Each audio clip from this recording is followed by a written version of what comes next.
What do you mean my college fund is gone? I stared at my parents from across the dining room table, the Harvard Business School acceptance letter lying between us like a shattered dream. My mother refused to meet my eyes, toying with the clasp of her diamond necklace. My father cleared his throat, his tone slipping into that familiar, polished business cadence. Alexandra, he said, your sister Olivia is getting married in 3 months. The Winters are a powerful family. This wedding has to reflect our standards. I felt the floor vanish beneath me. I was 18. I'd given everything, my sleep, my social life, my sanity, to earn that letter. Straight A's, endless extracurriculars, glowing recommendations. Yesterday, my future arrived in the mail. Today, I learned it had been sold off for centerpieces and champagne towers. But it was my money, I said, voice trembling. You promised. You've been saving it since I was born. My mother finally looked at me, her smile soft and sharp. You're brilliant, darling, you'll figure something out. But Olivia's wedding, it has to be perfect. The Winters expect it. As if summoned, Olivia swept into the room with bridal magazines clutched to her chest. At 24, she'd never held a job, never balanced a checkbook, never been told no. Mom, I found the most magical venue. It's a castle in France, and guess what? It's available in June. She paused, eyeing my tear-streaked face. What's with her? Nothing, my father said smoothly. Alexandra's just reassessing her college plans.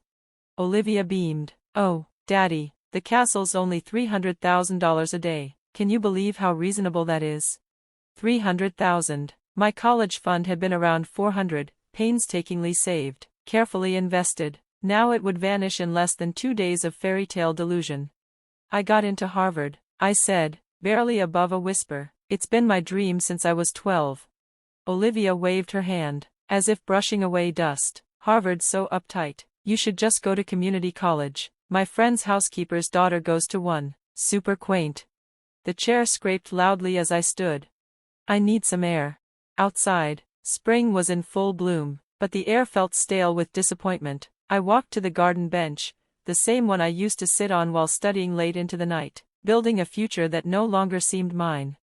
My phone buzzed. A message from Maya. Did you tell them? Are they freaking out? I stared at it. How could I explain that the people who raised me saw my education as optional, disposable, even? That night, I sat in my room, drowning in scholarship applications and student loan tabs. My desk, once a launch pad for ambition, now looked like a battlefield. A knock, then her voice. Go away, Olivia. She ignored me, gliding in on a trail of luxury perfume. She dropped a stack of wedding magazines on my bed. You can help me pick the flowers. You won't be busy with school now, right? I looked up slowly. Do you even care that your wedding is costing me my future? She blinked, genuinely confused. Don't be so dramatic. Daddy says the family business will always take care of us. You don't need Harvard. But I did. Not just the education, the independence, the validation, the shot at building something that was mine. The next morning, I walked into my father's study. He was on the phone, probably confirming some 5-figure cake order. We need to talk. He sighed as he hung up. Alexandra, this isn't a good time. I want to work at the company, part-time now, full-time after graduation. I'll pay for Harvard myself. He laughed, not kindly. Sweetheart, running a business isn't a school project. We handle million-dollar accounts. We need professionals. I'm good with numbers. I'm willing to learn. His smile faded. No, this isn't a training ground. Now, if you'll excuse me, I have a meeting about your sister's floral arrangements.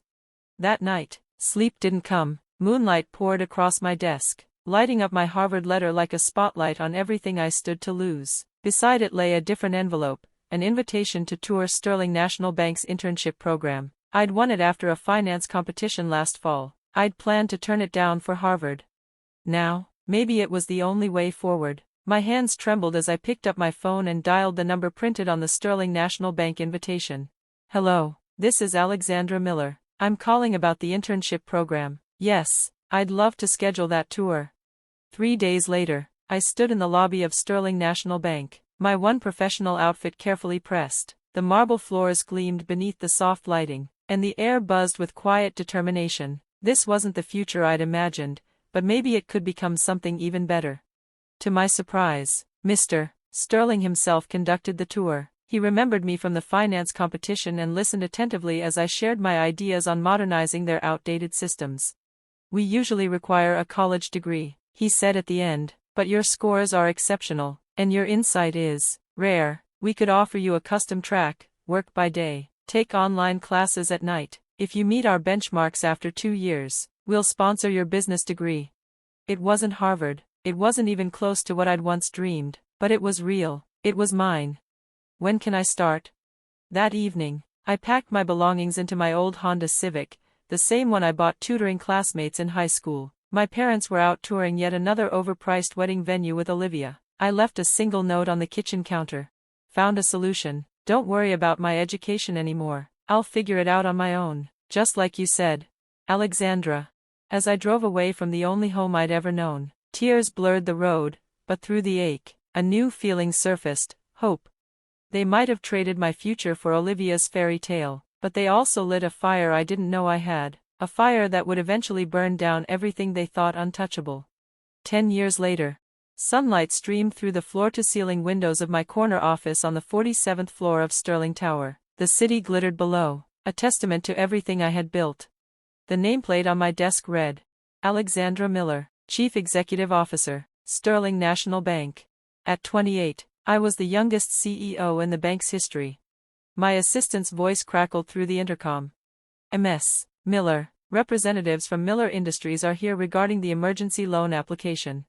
I leaned back in my chair, a slow smile forming. Send them in. The door opened, and 3 men entered, Miller Industries CFO, Thomas, and 2 board members. No sign of my father. Of course not, he'd never kneel, but he'd sent his pawns to beg in his place. Gentlemen, I said, gesturing to the seats across from me, please, sit. They didn't recognize me, why would they? The last time they saw me, I was a teenager, quietly passing out coffee during board meetings, desperate for approval. Ms. Miller, Thomas began, his voice tight, thank you for seeing us, our situation is urgent. I tapped open their file on my tablet.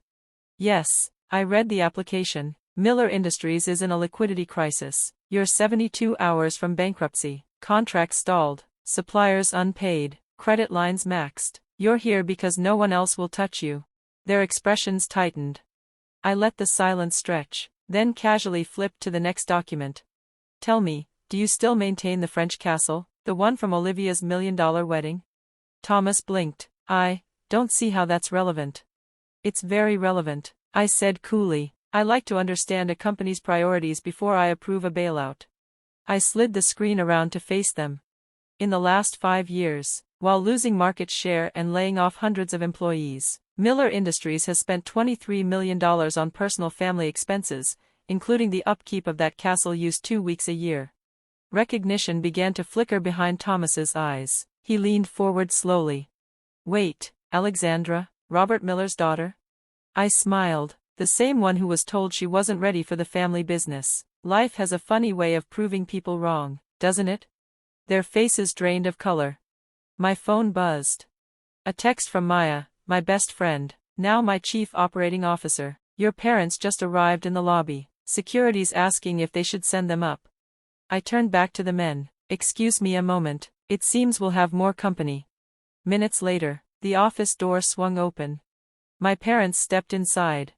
They looked older, faded. My mother's flawless exterior now bore the signs of stress. My father's once black hair had gone completely gray.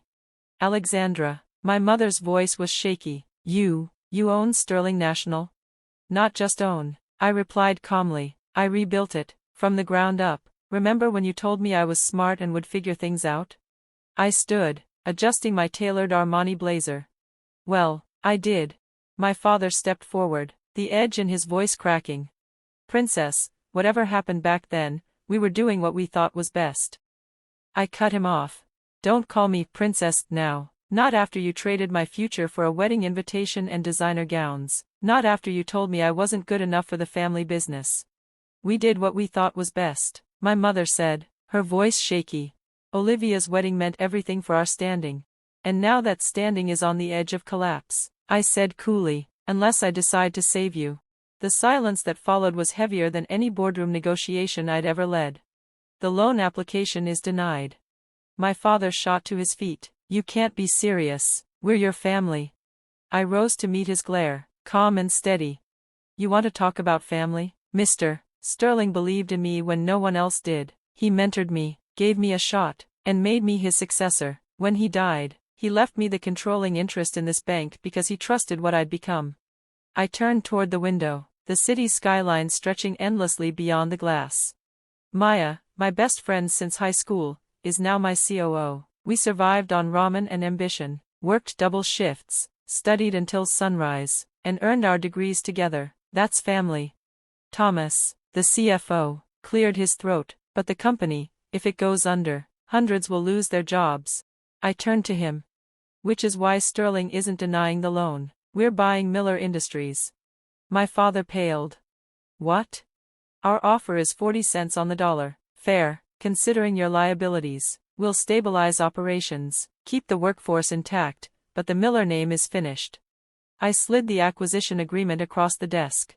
You have 1 hour. That's how long before the markets open and news of your insolvency goes public. My mother started crying, her hands trembling. How could you do this to us? I looked her in the eye. The same way you did it to me, by calling it business. I pressed the intercom button. Maya, bring in the paperwork. She entered, a folder in hand, her presence radiating quiet power. 10 years ago, she gave me a place to sleep. Today, she stood beside me at the helm of a financial empire. 1 hour, I said again. They signed with shaking hands. And just like that, Miller Industries, once the symbol of everything I wasn't allowed to touch, became mine. As they left, my father turned at the door. I hope you're satisfied. I hope destroying your own family was worth it. I met his eyes. I didn't destroy this family. You did. I just built something better from the ruins. Later that night, I drove past my old home. The porch light was off, the house dark and hollow. A "for sale" sign stood out front like a gravestone. Olivia's fairy tale marriage had ended years ago. The French castle sat abandoned, and the dreams they once prized so highly had turned to dust. My phone buzzed. News alert: Sterling National acquires Miller Industries in hostile takeover. Below it, a message from Mr. Sterling's widow. Henry would be so proud. You were always the daughter he wished he had. I smiled and started the engine. Tomorrow, I would begin rebuilding Miller Industries, this time with purpose, accountability, and vision. The employees would be protected, the contracts saved, but the era of blind entitlement was over. My Harvard acceptance letter hangs on my office wall, right next to the MBA I earned from Stanford, while working late nights and early mornings. They closed a door. I built a skyscraper. The next morning, a final message came from my mother. We're sorry, we were wrong about you. I replied. I know, and I'm not sorry. You taught me the most important lesson, that being forced to figure it out alone can become the greatest gift, even if it was never meant that way. So no, I didn't just earn a degree. I didn't just build a bank. I reclaimed everything they said I couldn't have, and more. Sometimes, karma doesn't just balance the scales. It flips the entire world upside down, and hands you the crown.